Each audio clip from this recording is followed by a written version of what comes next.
Assalamualaikum warahmatullahi wabarakatuh. Perkenalkan, nama saya Salsabila Hasibuan. Saya dari Prodi TPHP. Di sini saya akan melakukan praktikum isolasi kapang. Adapun beberapa tahap, yang tahap pertama yaitu mensterilisasikan di dalam autoklaf.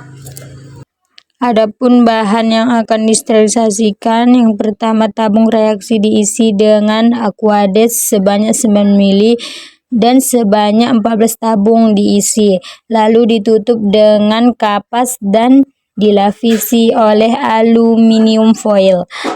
Kedua, sampel diambil sebanyak 2 gram dan dipanaskan di hot plate, lalu ditambahkan Aquades sedikit demi sedikit sampai sampel larut di volume 50 ml. Ketiga, cawan Petri dibungkus dengan kertas sebanyak 6 buah. Dan yang keempat, setelah dilarutkan sampel, akan disterilisasikan di autoklaf selama 15 menit pada suhu 121 derajat Celcius. Semua alat dan bahan ikut disterilisasikan. Hasil bahan yang sudah disterilisasikan. Setelah disterilisasikan, adapun beberapa bahan yang akan disiapkan. Yang pertama, sediakan tabung reaksi sebanyak 7 tabung yang sudah disterilisasikan. Yang kedua, timbang sampel sebanyak 1 gram. Yang ketiga, sediakan bunsen. Yang keempat, haluskan sampel dengan mortel dan alu. Dan yang keempat, masukkan semua sampel ke dalamnya hingga melakukan pengenceran.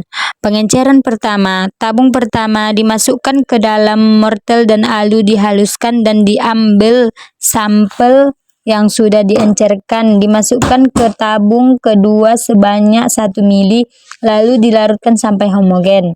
Lalu diambil dari tabung kedua 1 ml, dimasukkan ke dalam ke tabung ketiga, lalu dilarutkan sampai homogen sampai ke tabung ketujuh.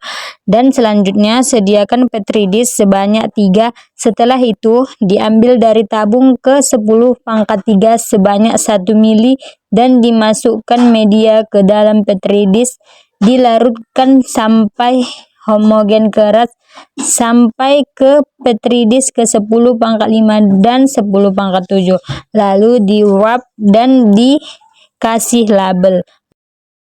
Setelah itu diinkubasi hingga seluruh media berwarna putih merata 5-7 hari, jamur akan muncul dan dilakukan pengamatan sebanyak 2 kali. Masuklah kita ke tahap pengamatan pertama. Alat yang digunakan untuk melihat kapang adalah alat Cloming Counter, menghitung kapang atau bakteri. Petri dish 10⁻7 kapangnya 0, Petri dish 10⁻5 kapangnya 2, Petri dish 10⁻3 kapangnya 0, Petri dish 10⁻5 kapangnya 1.